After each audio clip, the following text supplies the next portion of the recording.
Hello friends, welcome to Step Forward classes. दोस्तों, आज हम पढ़ेंगे मौलिक अधिकार, फंडामेंटल राइट्स। मैंने ये किया है कि मौलिक अधिकार पर एक कंप्लीट वीडियो लेक्चर ना बनाकर हर एक आर्टिकल पर एक स्मॉल स्मॉल क्लिप बना रहा हूँ, ताकि आपको हर एक आर्टिकल समझने में आसानी हो और आप बोर भी ना हो। तो मैं ट्राई करूंगा हर एक आर्टिकल 5 से 6 मिनट में खत्म हो जाए। ओके फ्रेंड्स, इसी में आज हम पढ़ेंगे मौलिक अधिकार का पहला अधिकार, राइट टू इक्वलिटी, समता का अधिकार। तो आइए शुरू करते हैं अपना आज का ये लेक्चर। पहले हम कुछ मुख्य बातें जानते हैं। पहली बात तो ये है कि मौलिक अधिकार भारतीय संविधान के भाग 3 में शामिल किए गए हैं और भाग 3 में अनुच्छेद 12 से अनुच्छेद 35 इनका उल्लेख किया गया है।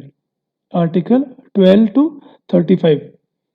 मौलिक अधिकारों में कई बार बदलाव किया गया है।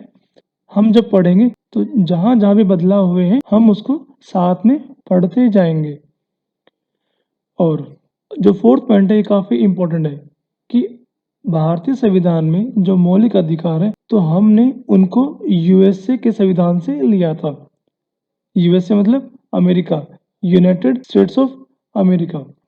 मौलिक अधिकार पढ़ने से पहले हमें ये जानना पड़ेगा कि अधिकार क्या होते हैं।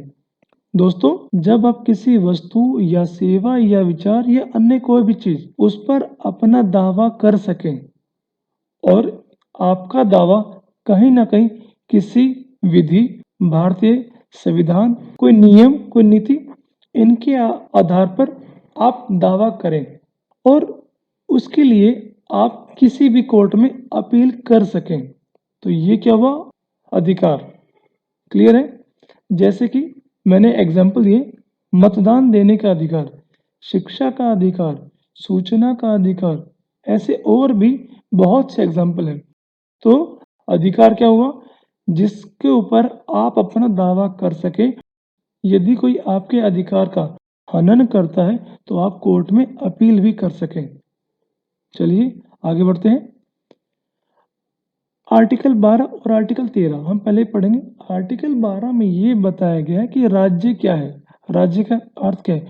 तो आप यहाँ पर ये जान लीजिए, राज्य का अर्थ है केंद्र सरकार, राज्य सरकार, जिला पंचायत, ग्राम पंचायत, नगर निगम, सरकारी उपक्रम, सारे सरकारी विभाग, जो भी संस्था है जो सरकार से जुड़ी है, जो राज्य से जुड़ी है, वो गवर्नमेंट हॉस्पिटल हो, वो गवर्नमेंट स्कूल हो, वो गवर्नमेंट बस हो, वो रेलवे हो, तो वो सारी जो अथॉरिटी है वो राज्य के अर्थ में उनको शामिल किया गया है। Next, article 13। इसमें ये कहा गया है कि यदि कोई कानून मौलिक अधिकार के विपरीत होगा तो उसे अवैध या शून्य माना जाएगा। कि सरकार ने ऐसी कोई विधि बनाई जो कहीं ना कहीं हमारे मूल अधिकार के विरुद्ध है, विपरीत है, या फिर हमारे मौलिक अधिकारों का हनन करती है, उनको सीमित करती है, उस अवस्था में उस विधि को या फिर उस लॉ को शून्य या अवैध माना जाएगा। यहाँ पर आपको ये बताना आवश्यक है कि ये काम कौन करता है? ये काम करता है भारत का सुप्रीम कोर्ट। सुप्रीम कोर्ट को संविधान का संरक्षक माना गया है। अर्थात यदि कभी भी संविधान के किसी भी भाग के साथ, संविधान की भावना के साथ, संविधान के किसी प्रावधान के साथ कोई उल्लंघन किया जाता है तो उस अवस्था में सुप्रीम कोर्ट आगे आएगा और उसको अवैध या शून्य घोषित कर देगा। ठीक है दोस्तों, यहाँ पर आपको मैं ये भी बात कहना चाहूँगा कि कभी भी आपके मौलिक अधिकार का हनन होता है तो सीधे तौर पर आप हाई कोर्ट या सुप्रीम कोर्ट में अपील कर सकते हैं। समता का अधिकार, राइट टू इक्वालिटी। आर्टिकल 14 में बोला गया है कि विधि के समक्ष समता। इसका अर्थ है कि हर एक व्यक्ति विधि के समक्ष समान होगा, उसके साथ किसी तरह का कोई भेदभाव ना किया जाएगा। जाति का, धर्म का, लिंग का, कलर का, नस्ल का, क्षेत्र का, भाषा का, जो भी हो, किसी तरह का कोई भेदभाव नहीं। क्लियर है? सभी को एक समान माना जाएगा। विधि जो है, जो इंडियन लॉ है, वो सभी पर समान रूप से लागू होगा। कोई अगर उसको तोड़ता है, उसका उल्लंघन करता है, उस रूप में भी जो कोर्ट है, उसको जब दंड देगा, तो वहाँ भी एक समान आधार होगा। आर्टिकल 14 में जो अधिकार है वो व्यक्ति और नागरिक, वो भारतीय नागरिक हो या विदेशी हो, सभी के लिए है। क्लियर है?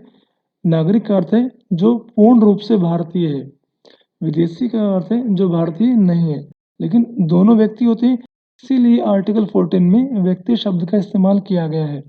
अब देखिए, अप्लाई ऑन स्टेट, आर्टिकल जो 14 है, तो वो राज्य पर लागू होता है, अर्थात इसका अर्थ ये है कि सरकारी जो विभाग है, सरकारी जो भी संस्था है, उन पर लागू होता है, लेकिन व्यक्तिगत तौर पर ये लागू नहीं होता है। जैसे श्याम मेरा बेस्ट फ्रेंड है, तो राम ने आकर मुझसे बोला कि तुम भेदभाव कर रहे हो, तुम श्याम को बेस्ट फ्रेंड मानते हो लेकिन मुझे नहीं मानते हो, तो ये समानता नहीं हुई। तो यहाँ पर ये लागू नहीं होगा, व्यक्तिगत तौर पर लागू नहीं होगा, राज्य पर लागू होगा, क्योंकि हमने बोला विधि के समक्ष समानता, और विधि कौन बनाएगा? राज्य बनाएगा। सभी के साथ एक जैसा बिहेव करना, लेकिन उचित आधार पर भेदभाव की मनाही भी नहीं है। जैसे देखिए, नीचे मैंने 3 फोटो लगाई हैं, एक में बच्चा है, एक में एक युवा है आमिर खान, और एक में बुजुर्ग है अपने बाबू राव। अब ये कहा जाए कि एक दौड़ में ये सभी भाग लेंगे, तो क्या ये समानता है? नहीं, ये असमानता है, क्योंकि तीनों की आयु अलग-अलग है, तीनों की क्षमता अलग-अलग है, तीनों की योग्यताएँ अलग-अलग है। उन सभी के साथ हम एक जैसा बिहेव नहीं कर सकते हैं। इसी तरह हमारे समाज में असमानता है, समानता नहीं है। तो जब असमानता है, तो कुछ खास जो वर्ग हैं, जो पिछड़े हुए हैं, जो कमज़ोर हैं, उनके लिए कुछ विशेष प्रावधान किए जा सकते हैं। तो वहाँ पर आप ये नहीं कहेंगे कि आर्टिकल 14 का उल्लंघन हो रहा है। ठीक है दोस्तों? तो ये था हमारा आर्टिकल 14, जहाँ पे हमने क्या पढ़ा? विधि के समक्ष समानता। मैं आशा करता हूँ आपको ये समझ आया होगा, और यदि आपको समझ आया है तो please like, comment and subscribe. Comment करना बहुत आवश्यक है, ताकि मैं जान पाऊँ कि मैं अपने आप को और बेहतर कैसे कर सकता हूँ। तो दोस्तों, आज का लेक्चर यहीं खत्म होता है। नमस्कार।